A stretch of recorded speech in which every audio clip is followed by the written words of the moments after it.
come here for a second? No, nothing's wrong. At least, I don't think so. I just wanted to talk to you for a minute, maybe, or longer. We'll see. Why are you looking at me like that? You're making me nervous already, and I haven't even said anything yet. That's impressive. Okay. So, there was actually something I wanted to tell you. Something I've been thinking about for a while, and I even rehearsed it several times. Which sounds ridiculous now that I'm saying it out loud. But the second you sat down, my brain completely abandoned me. Gone. Nothing. Empty. So that's great. Really great. Can we pretend I started this conversation in a much cooler way? Because I definitely did in my head. Okay. Let me try this again. I had a plan. A really good plan. I was going to sit down, say what I wanted to say, and everything was going to sound very mature, very confident, maybe even a little mysterious. Instead, I'm sitting here talking about my failed plan, which is not helping at all. You know what's making this worse? You're being way too patient. Seriously, most people would have interrupted me by now, or started guessing, or gotten annoyed. But you're just sitting there, waiting. That's somehow making me even more nervous. I keep thinking, okay, say it now. Then I don't. Then I tell myself, okay, definitely now. Still nothing. It's kind of embarrassing, but at least you're getting a very authentic experience. This is exactly what it's like inside my head. A lot of preparation, very little execution. Actually, can I ask you something first? Do you ever replay conversations afterwards? Like hours later, days later, sometimes years later? Because I definitely do. I'll be trying to fall asleep, and suddenly my brain goes, remember that thing you said 3 years ago? And I'm like, no, I would very much prefer not to. It's unfair because nobody else remembers, only me. And somehow my brain treats it like breaking news. Maybe that's why I overthink things. I like knowing exactly what I'm going to say. I like being prepared. I like feeling in control. But some conversations don't really work that way. Some things are important enough that they make you nervous, even when you want to say them. Especially when you want to say them. You know what the worst part is? I almost didn't call you over here. I was sitting there for like 20 minutes, arguing with myself. A very productive meeting. Half of me said, just tell them. The other half said, "No, absolutely not. Let's never speak again." And somehow both sides made good points. But eventually I realized something. If I kept waiting for the perfect moment, I'd probably be waiting forever. And that sounded worse. Much worse. Because some people become really important to you before you even notice it happening. Not all at once. Little by little. Conversation by conversation. Day by day. And one day you look up and realize they've become one of your favorite parts of life. Wow. That sounded a lot more serious than I meant it to. Let's pretend I said that more casually. Okay. Maybe that's why this feels so awkward. Not bad awkward. Just important awkward. You ever notice how easy it is to talk about random things? Movies, food, things you did during the day. That's easy. Anybody can do that. I could talk about coffee for an hour. Honestly, I probably have. But the second a conversation actually matters, everything changes. Suddenly, every word feels heavier. Every pause feels longer. And your brain starts acting like it's diffusing a bomb. That's basically what's happening right now. Which is unfair, because you're making this very difficult. No, seriously, stop looking at me like that. You're being way too cute about this. And it's not helping.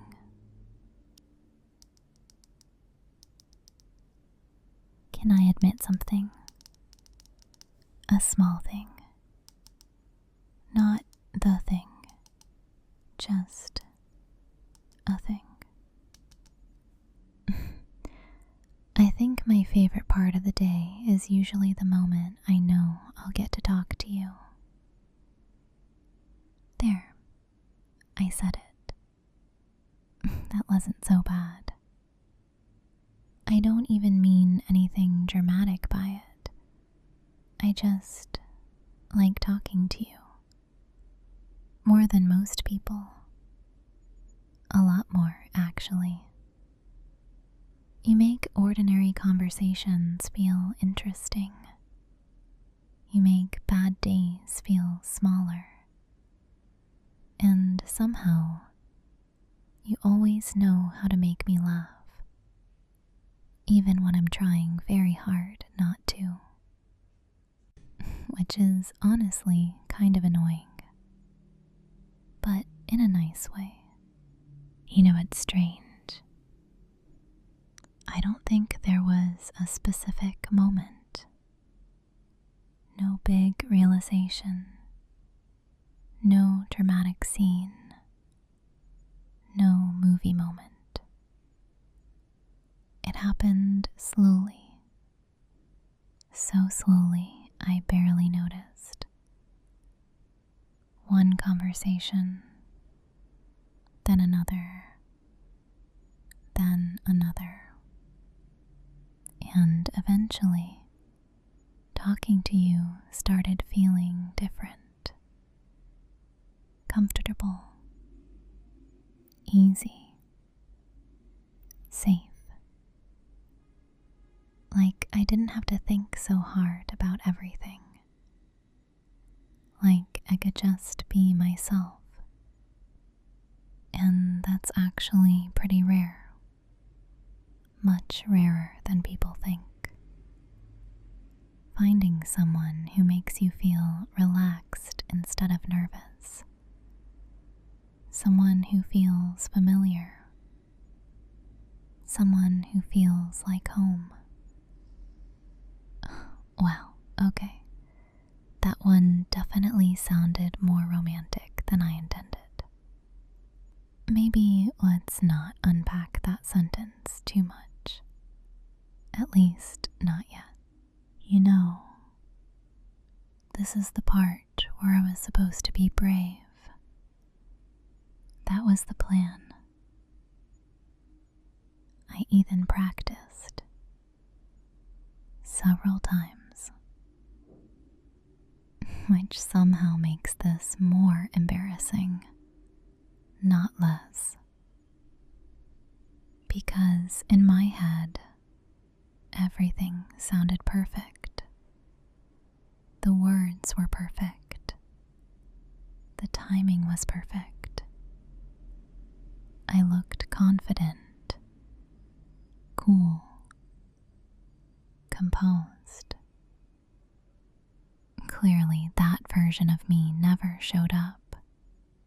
Instead, you're getting this version, the one who's nervous, the one who's overthinking everything, the one who's been trying to say one simple thing for the last 20 minutes.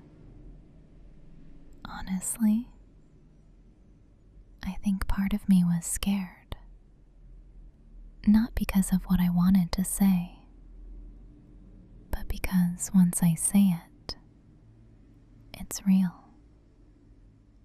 And things that are real can be scary sometimes, especially when they matter. Can I tell you something funny? Right before I called you over, I almost changed my mind. Again. For like the 10th time. I was sitting there thinking, maybe this is a terrible idea. Maybe I should just keep it to myself. Maybe I should wait. Another day, another week, another month. And then I had a horrible realization. If I kept waiting for the perfect moment, I was never going to do it. Because there is always a reason to wait. Always. And suddenly I thought, what if one day I regret not saying it? What if I look back and wish I'd been a little braver? That thought scared me more. A lot more. So, congratulations. You're witnessing a very rare event. I'm actually trying to be brave. And trust me, that doesn't happen often. Okay. Deep breath. The truth is, I didn't call you over here because I needed advice. I didn't call you because something bad happened. I didn't call you because I was bored. I called you because I wanted to spend time with you. There, I said it. Finally. Maybe it sounds simple. Maybe it even sounds obvious. But it mattered to me. Enough that I spent all evening overthinking it. Which admittedly is very on brand for me. I just like being around you. That's it. No dramatic speech. No grand confession. No complicated explanation. When something good happens, you're one of the first people I want to tell. When something annoying happens, you're one of the first people I want to complain to. And when I have one of those random thoughts that make absolutely no sense, you're usually the person I want to share them with.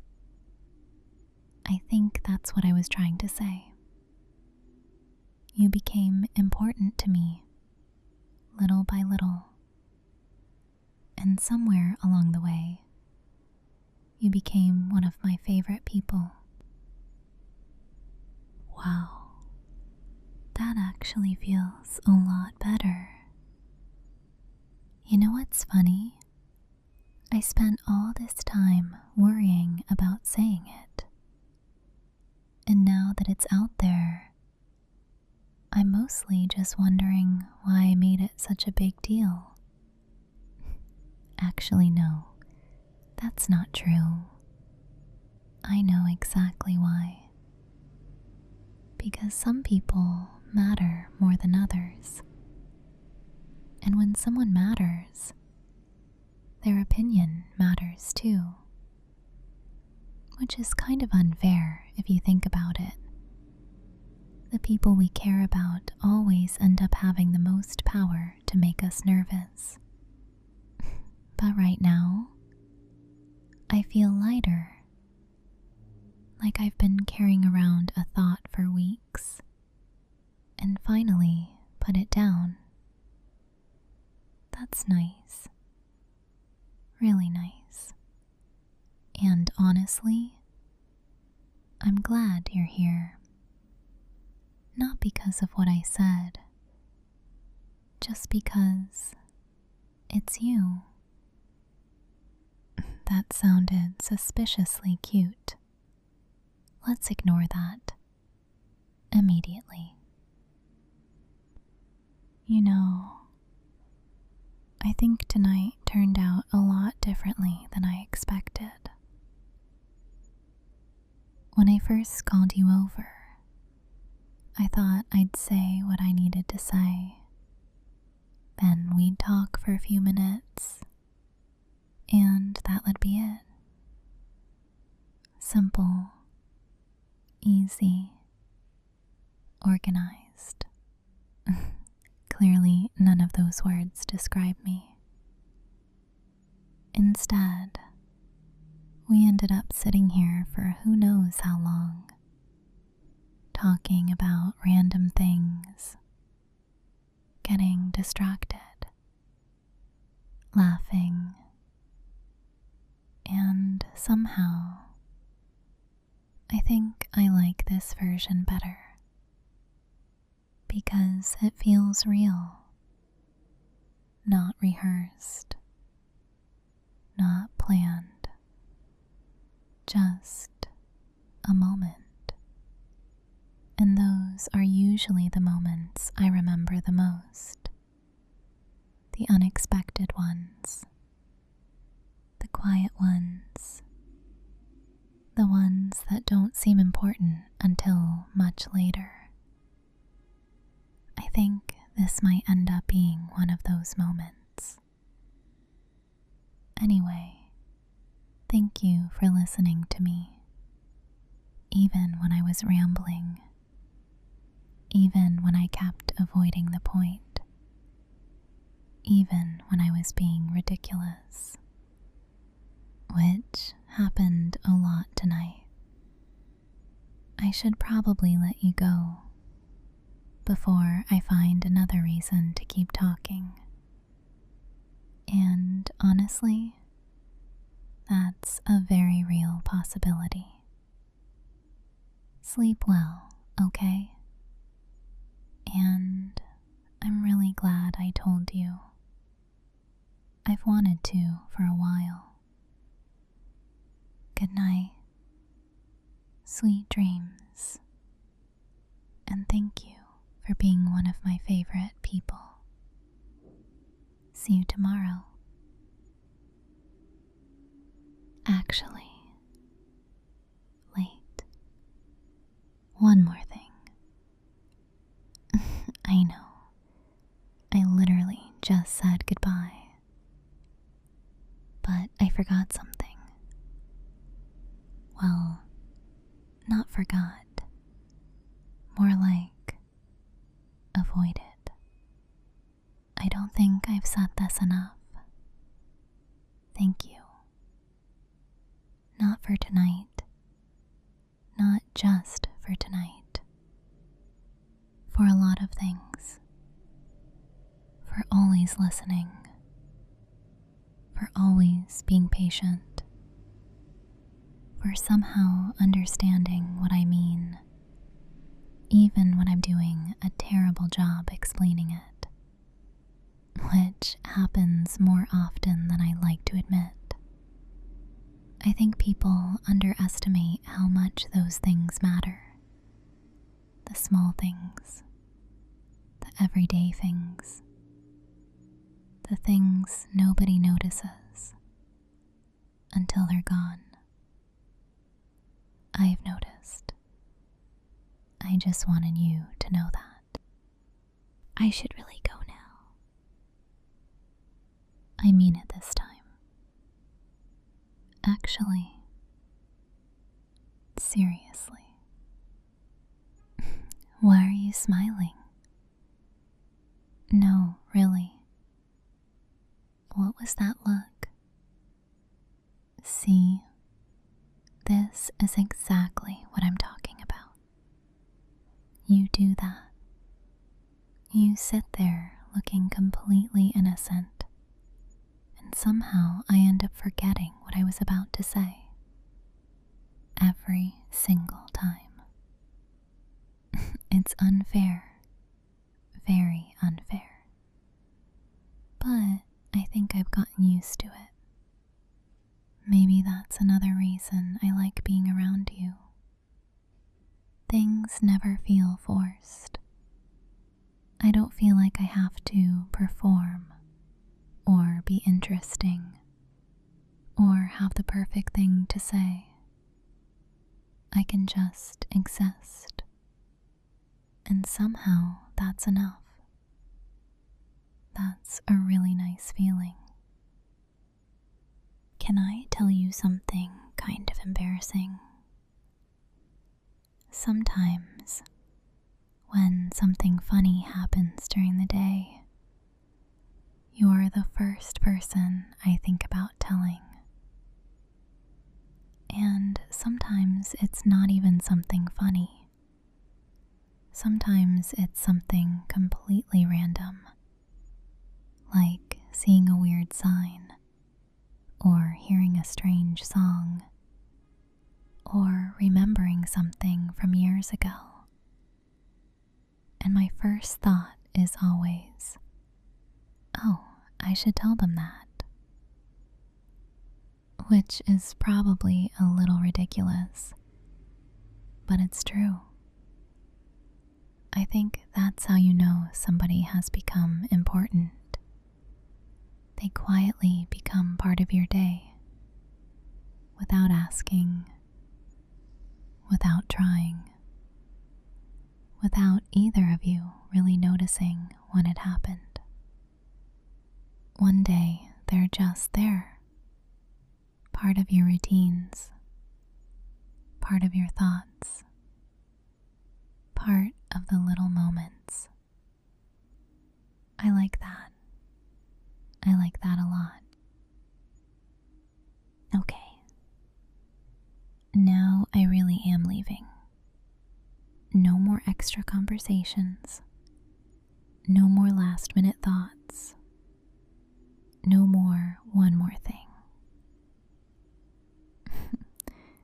Probably. You know, I'm really glad tonight happened. Not because of what I said. Not because I finally worked up the courage. Just because we got to spend time together. And somehow that always makes things better. Even ordinary days. Even difficult days. Even weird days where my brain decides to panic over something simple. Especially those days. Anyway, thank you for listening, for staying, for being exactly the person you are. I think the world could use more people like you. Sleep well tonight, okay? And try not to stay up thinking too much. That's usually my job. Good night. Sweet dreams. I'll see you tomorrow.